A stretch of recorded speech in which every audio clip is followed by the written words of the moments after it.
Hi, good day everybody.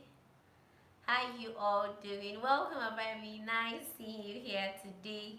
We're going to be having a Q&A time. If you can hear me, just let me know you can hear me. Welcome to today's live stream. Hope your day went fine, great. Hope you've been having a very nice time today. Okay, I can see some other persons are joining already. Oh, thank you so much. I'm happy you can hear me loud and clear. I got a message from an Instagram friend, Captain Daniel to be precise, and I'm going to be treating part of the questions he asked in today's live stream. Then there are some that I can't really like touch so much. I think we'll treat that one tomorrow. But by the way, guys, if you're new here, this is Princess Anu-TV, and we talk about aviation, motivation, and adventure. And trust me, you are going to sorry, you're going to love this space. Trust me, I'm promising you that. Jibril, welcome. You're going to love this space. So do well to subscribe. Yemi Balo, welcome. Subscribe, click on that bell so that you don't miss anything on this channel. You're really going to enjoy it. I don't know. Okay, guys, you're going to be going straight into the Q&A to just avoid, wasting of time. I'm going to be answering his questions like one after the other because I actually like the way he listed the questions. And the first question I have here is, when does NCAT accept a new batch? Because he said, I understand things might change owning up to the pandemic. So when does NCAT accept a new batch? Now, I'm going to be saying it like this. First of all, this is a disclaimer. I'm definitely not in the management. I'm just a student pilot, and I can only give you my thoughts on how I think things have been going, like based on my own experience and other people's experiences that I have seen. So that is the perspective I'm talking from. I'm not talking from a management perspective, please. So guys, what I've gotten to discover is that they usually write exams during the ending of the year, like from anytime from like August, September, October, like all those times downward. That is when NCAT actually writes their evaluation exams. And when they write around that period, they call their students from January, like January, February latest they should be in. If things delay so much, it should not extend maybe more than March. Like personally, in my own set, we were supposed to resume earlier, like we're supposed to resume March, but some things happened that delayed us, and we resumed May. But I know other sets that I've been seeing, they called them like the last two sets, they called them February, and they wrote their exams still during this period I'm talking about. They wrote their exams. That was August. No, not August. Correction. I think September, October. That was when they wrote their exams. Then this other set, the after the last set, like the previous set that I know about, they also wrote their exams around that time, November, October, and they resumed February.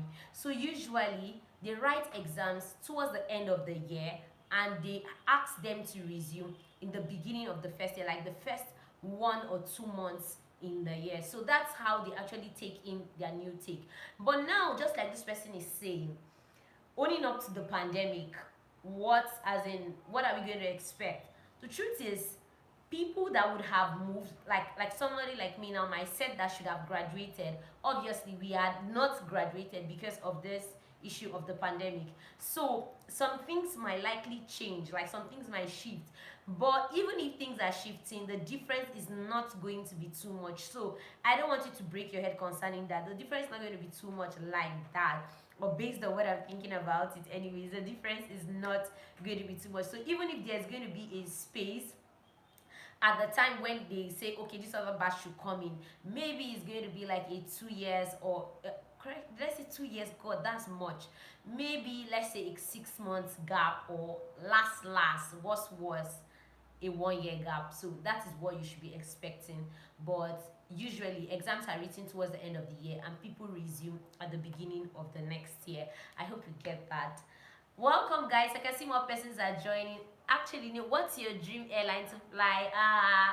Okay, I've desire. Okay, like in future, wow, my dream airline. I've always thought about flying with Emirates and some other airlines actually in my mind. But I'm going to talk more on that tomorrow. We're going to be having a live stream in the morning tomorrow, guys, like around 9 a.m. tomorrow. We're going to be having a live stream. So all I want you to do is that, apart from these questions I have here, just do me a favor, write down all your questions and we are going to be treating it. I'm going to try as much as possible to treat them like in-depthly, not rushing to treat anything. Kulen Kumalo, welcome to the channel. Nice seeing you. What are you busy with now apart from aviation? Well, reading, learning new things, trying to keep my mind current. A lot of things to be doing this period. A lot, trust me. Okay, the next question he asks, how's the admission process like? The entrance exams, screening and all. I know I've talked so much about this evaluation process, and yesterday we even dealt with the interview process already, like how to scale through the interview process, how to compose yourself. If you've not watched that video, do yourself a favor. I'm not going to say do me a favor because I've done you a favor already by making it. So do yourself a favor, watch that video concerning how to compose yourself for the evaluation exams interview. Is really going to help you. Trust me, it's going to help you. So I'm going to talk a little about this admission process. What's the process like? The admission process, Jamie, that's so cool. Jamil Dawaki, nice seeing you here. Don't forget, guys, give this video a thumbs up. If you've not subscribed, subscribe. It's nice having you guys here, especially for the new persons joining me. Like, I'm happy to be calling new names today. Thank you so much. So the admission process takes more than a day. Sometimes it takes like up to a week. In fact, mine took even more than a week, but the regular takes roughly a week. So you should plan for your evaluation exams for a week, and there are several days comprises of several things. So you have the entrance, the normal O-level stuff the first day, you have teaching session second day, interview process, simulator process, you have medicals. All these things comprises to make it the complete, like roughly 1 week. So if you're traveling for the exam, I need you to plan for at least 1 week for your stay, accommodation, feeding, everything. Just plan for 1 week so that you're not taking unawares. No matter how worse it goes, it should not spend more than a week and 2 days or so. But the minimum you can ever get is like 4 days, because things are so many to do within these days and they are not going to rush it because of anybody. So that's how the admission process goes. I've made in-depth videos concerning what they ask, questions that they ask, how day 1 has gone, day 2, day 3. So check the playlist for NCAT evaluation exams. If it's NCAT specifically you want to come to, you can check that and you're good to go. The next question is asking is your professional advice for life as a student pilot, especially in NCAT. I'm going to touch this so much tomorrow. This is going to be long because I have to be telling you when you come into school what to expect, and even staying in a place like NCAT, the environment, the security, how to act, how to behave, all these things. There are a lot. There are so much to talk about. But in short, like I'm going to put it in short and say my professional advice is, please, when it has to do with dealing with instructors, try as much as possible not to have attitude issues. When you start having attitude issues, everybody picks your matter up and starts saying this girl is like that, this boy is like that, this is the way this one always acts, this is the way, and it begins to give you problems that we are not supposed to be there in the first place. So I'm just saying this like to make it short. Let it not be like I didn't talk about this particular, but I'm going to talk more on that tomorrow, like living in NCAT, how is life in NCAT really like, how to like manage yourself and all that. Like I'm going to talk more about that. So that's basically what I have. When it comes to dealing with instructors, try as much as possible, don't have attitude problems. But when it comes to dealing with your fellow students and all that, you know that there's always a place to draw a boundary. If somebody is not doesn't like the way you deal with things or like the way you do things, you find other friends. The space is large. Everybody will not like you. Everybody will not like the way you do your own things. So you will need to be able to adjust. This one is not going well with you. You move over to this other person. This one is not going well with you. You know, you just have to be adjusting. That's what flight school is all about. You need to keep adjusting because things will continue to change. People will change. You will meet new people, friends, all those things. But the good thing about it is that you are a class. And majority of the persons you're going to be relating with are your own course mates, your own classmates. Even if you're going to be having senior colleagues and junior colleagues, the people you're really going to be relating with will be your classmates, and you will need to have a good rapport with them for you to be able to move.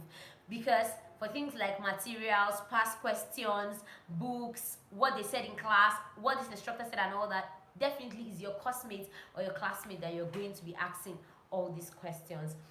Okay, let's move over to, okay, he's saying that it states, it's, okay, he said on the website, it states 7.5 million on NCAT website. Is that the estimate or the actual cost? What I'm going to be saying concerning this is that whatever you see on the website is the actual cost. If they put 2 million there, that is the actual cost. If they put 7.5 million, that is the actual cost for everything, and it's going to be included. They are going to show you. Either they are going to say this is for blah blah blah. They are going to say this other one, this is for blah blah blah. Like for example, your own school fees, they are going to tell you it's for accommodation, feeding, and your training. If it's not for accommodation, feeding, and your training, it's going to be stated there. So anything you see on the website, trust it or don't believe anybody. I've heard of people that have told me that they went online and they saw it on one site, that's what I'm using in quotes, one site, that school fees is about 100,000 or something like that, around that range. Our form is 50,000. See, those things are not real. That's why I say whatever you get on the website, look for a visual student, look for a student just like me. I'm using myself as an example because I'm there.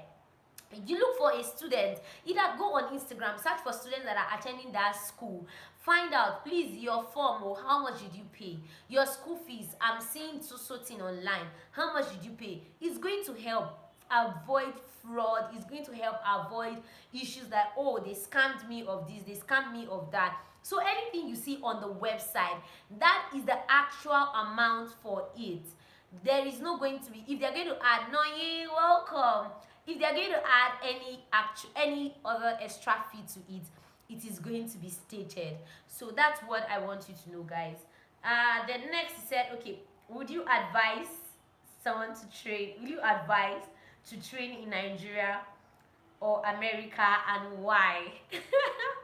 I don't know why people keep asking this question, but if you have the money to train outside Nigeria, I'm going to say, there are two things. Let me put it like this. If you have the money and you know you'll be hardworking enough to meet the requirements and the demands of the way the Americans, the people in South Africa, and all those other places train, I would advise you to go train there. But if your budget, what you have in your budget is less, max site, welcome. If what you have in your budget is less, you can consider Nigeria. And if you know you're not going to be hardworking enough, there's a reason why I'm using this words, hardworking and being able to meet the demands. One thing I've gotten to discover is that these other schools outside outside Nigeria, people that have asked questions that actually went to most of these schools, they say things like, you are not taught in a class. Like, it's not a class where all of you sit down and you're taught. No, it's like everybody's going to go on its own, go read. Whenever you think you're ready, you can come and write your exam. But you're flying, definitely you're going to be giving carry routes, welcome. Definitely you're going to be giving an instructor to actually tutor you for the flying process. For the ground school process, you go read by yourself. And if you're a kind of person that is not hardworking, if you're a kind of person that cannot pull your weight and you know that you're going to be lazing all around, it would be preferable that you stay in Nigeria and study, because in Nigeria, obviously, you're going to be having a group of persons with you. So studying will be much easier because you don't have a choice. Obviously, you have to study. But now, when they are leaving you on your own to do the studying by yourself outside Nigeria, it might be a little bit difficult. And this is what I mean by it might be a little bit difficult. You can go and read and you don't even know whether you've covered all the things you're supposed to cover. They'll give you some past questions. Ones are welcome. I've heard that sometimes past questions they give is only 5 questions that will come out, or it's only 20 questions, that all those kind of things. And so because you're studying on your own, there's nobody to really tutor you. I even heard that if you can, for you to be able to get somebody to tutor you, you will need to pay the person separately. Not now the money you paid for your fees. You need to pay the person separately for the person to tutor you, like for the instructor to tutor you. So imagine that. So if you know you're not ready for all those stresses and you're not ready to pull your weight and you're not ready to put yourself together, then I'm going to advise you stay in Nigeria gently. Pay the small money that they are paying in Nigeria and do your flight training where you know you have people to support you, you have people to encourage you, you have people to read with, and you're not going to have the issue of you fail an exam, you go and write again, you fail an exam, you go and write again. No. But if you know you have the tenacity, you are ready to be serious, you can pay the money and go either to the US, to South Africa, Canada, anywhere, UAE, anywhere you choose, Britain, all those other places, to go and do your flight training. And so I just explained, just like he asked, will I advise somebody to go to either America or stay in Nigeria, or what did he even say, or stay in Nigeria, and why? So this is why I'm saying this. Okay guys, and that's it for those questions I have here. What we are going to be doing is that tomorrow we're going to be having a live stream in the morning, not in the evening. So do well to come early, write down your questions. I just decided to treat these other ones so that we don't like jumble some things we've already treated. So tomorrow I'm going to try to talk in depth about a lot of other things, life in NCAT, how everything has been for me as a student pilot, like everything, like I'm going to try tomorrow to deal with every single thing as much as possible. George, you've been missing for a century. Anyways, that's an exaggeration, but you've been missing for a while. Welcome. So guys, that's it for today. And I wanted to also mention that, okay, let me just quickly add this in the last part of this so that I don't bring it up again tomorrow. There are some things you cannot do as a student pilot. Number one is you cannot fight. Like, you know, just like in a regular or normal school, it doesn't really matter to anybody. If you have an issue with somebody, you guys can even go throwing blows, throwing punches, everybody like scattering things up and down. But in a place like in an aviation school, you can't do that. Adekemi, welcome. First time seeing this name. Nice having you here. If you've not subscribed, subscribe. George, thank God you're back. Don't forget, always put on the notification bell so you don't miss anything on the channel, so you don't miss out like if you're missing out. Okay, so number one, you can't fight. Fighting is like, if you fight, I think you're going to be sent home, or you cannot become a pilot. I think that's the way to put it. So fighting is not allowed. Like, it's an X, like a complete big one. Another thing is drugs. See, I don't know what people actually enjoy, but I know there's some people that no matter what they do, they get addicted. They get carried away with the whole thing. Like, some people even say, no, this is not drug, it's this, or no, it's a flavor, it's this or that. Anything that you know will dent your image when you come to flight school, or when you know that, I don't know, maybe people don't think about the money they pay, or they don't think about the time they spend, because becoming a pilot is not that easy. Like, the stress, the money, the time, the resources, like everything put together. Okay, I've been downloading all your videos, just haven't made time to join. Okay, okay, thank you so much. Like, that's really good. Thank you. Okay, so I have talked about fighting. I've talked about drugs. Please, anything. Whether drinking alcohol. Anyway, drinking alcohol, people say, okay, since bottle to throttle 8 hours and all that. But if you can avoid it, today yeah, we are. Everybody that ran away before, they are back together. Thank you, Kerry Ruth. Like, you guys' support has just been a lot. Like, it has been encouraging. Guys, don't forget, give this video a thumbs up. Let me see the thumbs up. Very, very important. Okay, let me get serious now. Now, you can't take drugs, you can't fight. And also, attitude. See, this thing about attitude is a big thing, especially for a place like Nigeria.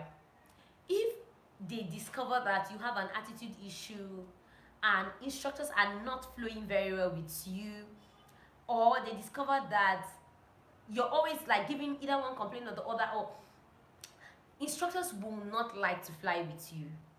And because instructors do not like to fly with you, the question is, who are you going to fly with? Who are you going to train with? It's going to give you a lot of problem. And do you know that I've actually heard of persons that instructors will now say that, sorry, we say that this person is not trainable. You don't want to get to that point where they say you are not trainable. Attitude problem. See, just keep everything behind. Like some of our instructors usually say that, if you already know how to fly, then why did you come to flight school? If you already know that you can do it, then why are you coming to us for us to teach you? Go fly, go do your thing by yourself.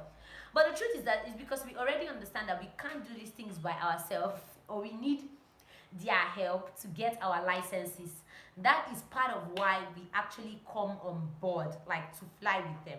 So anything they say you should do, to a large extent, try as much as possible, bring down, like, take away the pride, be humble, learn with them, so that you don't dent your image as a student pilot. Because there's this thing, the moment one instructor starts complaining about you, and he's like, I flew with this girl, she's not serious, in fact I'll be talking to her, she's arguing with me, or I'm doing this, and like, it starts, your name will get bad.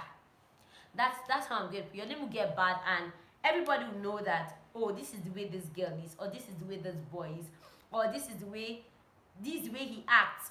Not only that, the instructors will know, even your colleagues will know. Hi, how many siblings? Oh, you want to join my siblings? Anyways, I have to. So if you want to join them, you're welcome. Okay, sorry. I thought Nigerian commercial license is not recognized anywhere apart from Nigeria. Why? It's a commercial license. It's recognized everywhere. The only thing is that Nigerian license is ICAO license. Though ICAO is the international governing body, but there are some countries that you can't just use ICAO license. Like in the US, most of the time they will tell you that you should get an FAA license. So US, they want FAA. There are some European countries, they want EASA. Can you fly? Yes, you can definitely fly internationally. It just depends on the airline that employs you. There are some airlines that have some certain kind of requirements. They tell you, okay, you must have an FAA license before you can join us. Some, they don't mind. Like your ICAO license, you can use. Like in the UAE, people use their ICAO license and they don't have any issue at all. But places like US, before you can really fly for any US airline or so, you will need to get an FAA license. So people go to the US to convert their ICAO license to FAA licenses. So it just depends on what you want, but you can use it anywhere, like anywhere. If I own an aircraft, can I fly it anytime? Yes. Yes. You can fly it anytime, but there's something you should know. Hey, welcome. There's something you should know, that having an aircraft is not a day's job. Seriously, having an aircraft, we are talking about maintenance. See, don't just see, let me take my pen, let me use it as an example. When you look at an aircraft, this my pen doesn't really look like an aircraft, so it's not interesting me. Probably maybe I should form an aircraft with my paper or something. But okay, I don't know. But okay, let's just use the pen. Let's just use the pen as an aircraft. When you look at an aircraft, you don't just look at the fact that you enter an aircraft and you start going. It doesn't happen that way. That airport, whether a government aerodrome or a private aerodrome, you're going to be taught some of these things in air law. Whether a government aerodrome or a private aerodrome, there are fees that they pay to land. There's what they call landing fees. Maybe you're not aware. Okay, let me just tell you. There's landing fee, there's parking fee. All those fees are going to be paid. And you pay them like they reoccur. For every time you land, you're supposed to pay a certain amount of money.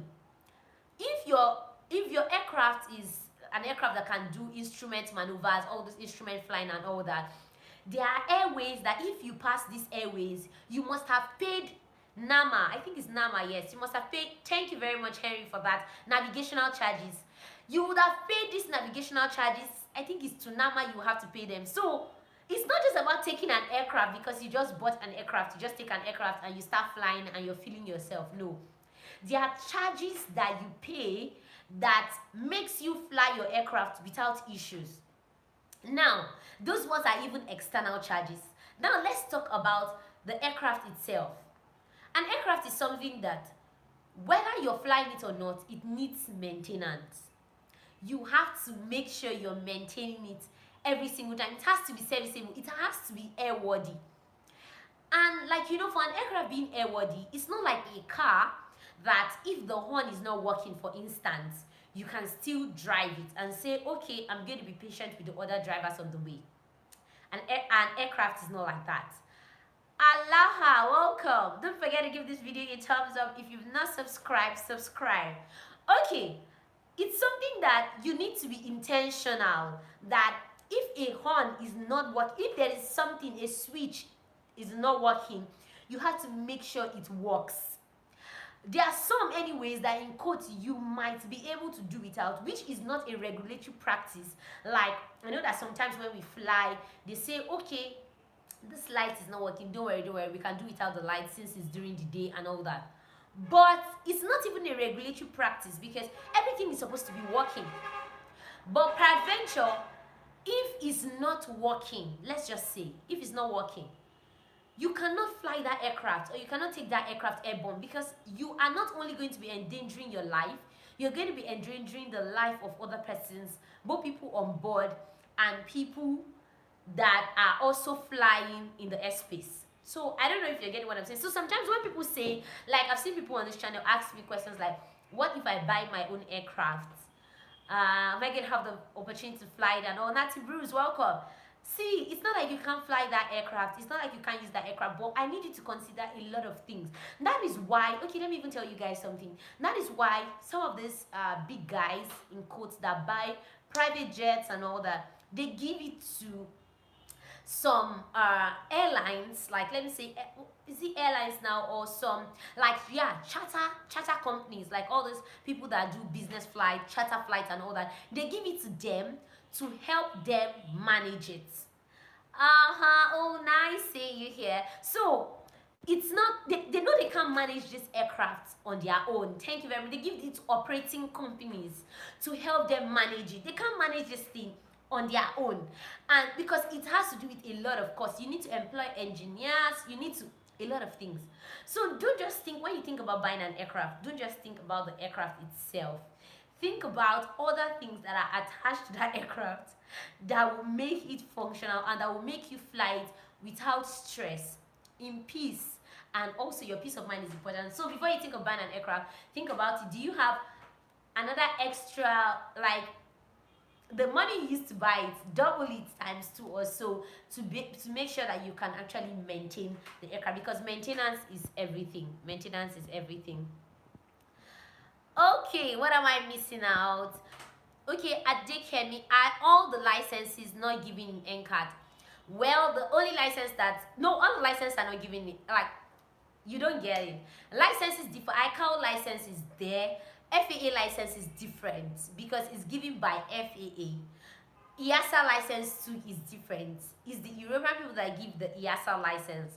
So, but everybody still gives PPL, CPL, IR, MER.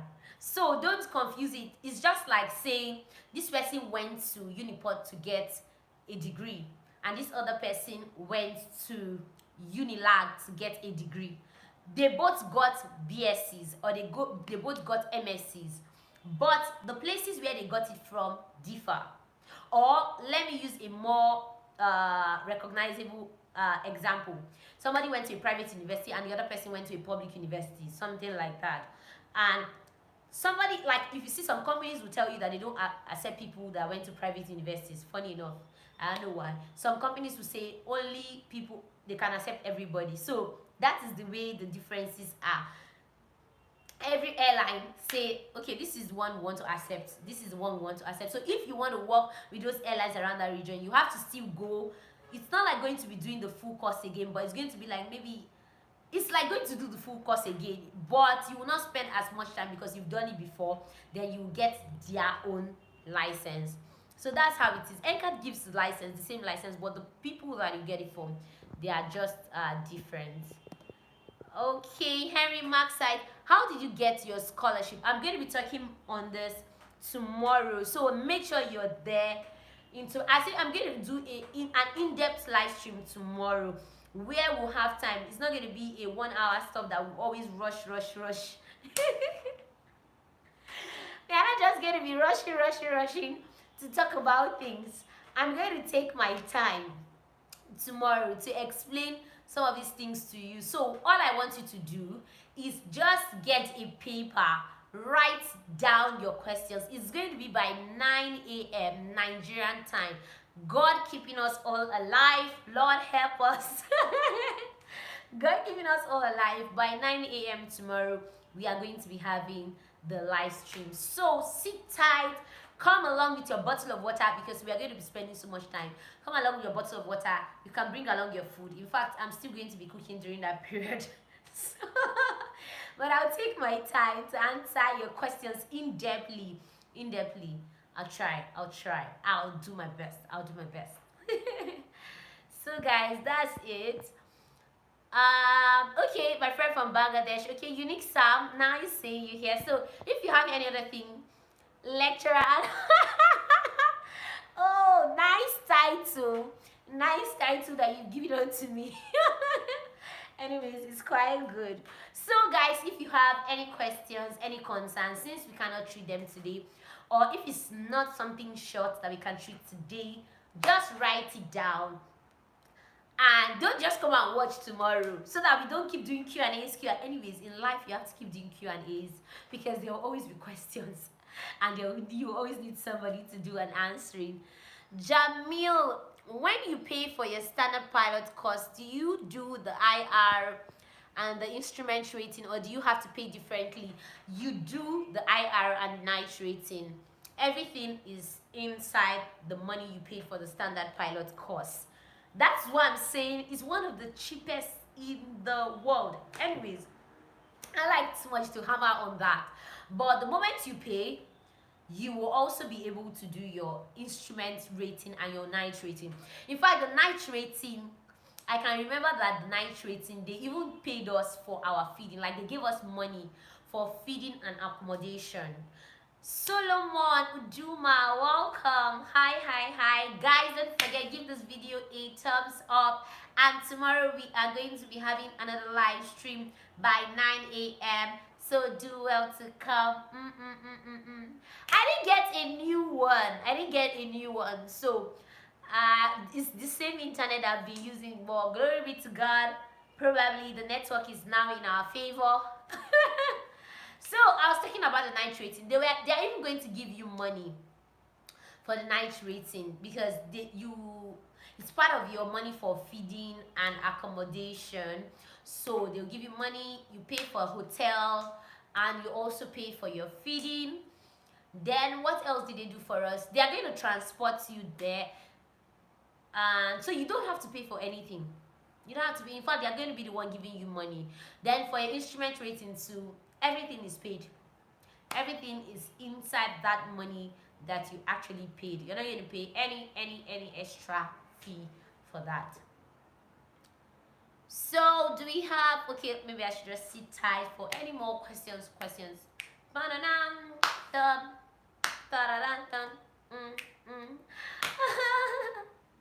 Before somebody will say maybe I should sing a song or something today.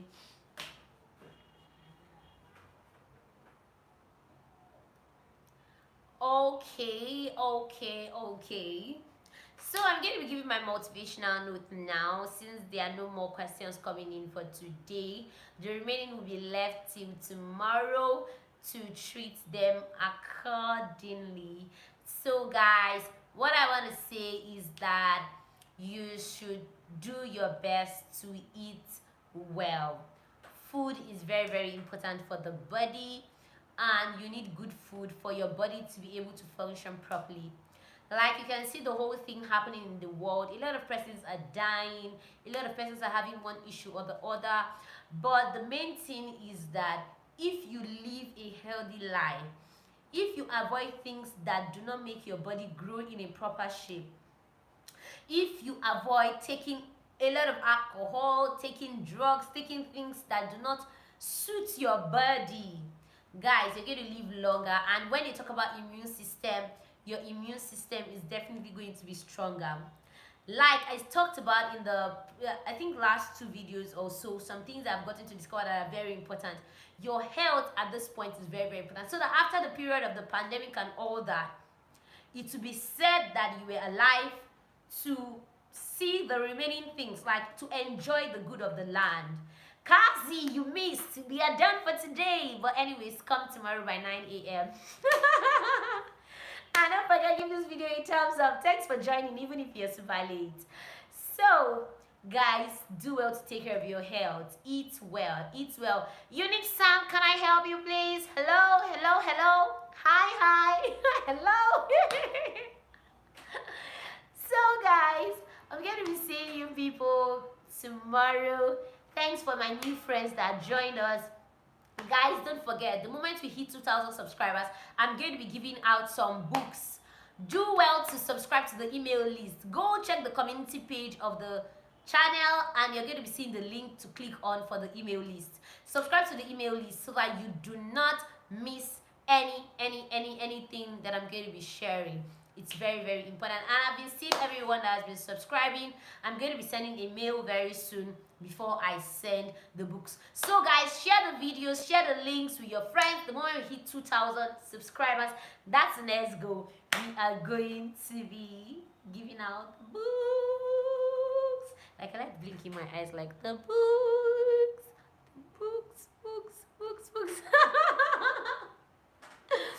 Okay guys, I'll see you all tomorrow. Tomorrow, don't forget, by 9 a.m. correction, Nigerian time. In case you're in India, China, Australia, I saw a lot of Australian people actually are watching now. So in case you're in Australia, in case you're in India, in case you're in Nigeria, anywhere you are, just make sure you meet me 9 a.m. Nigerian time. Thank you so much.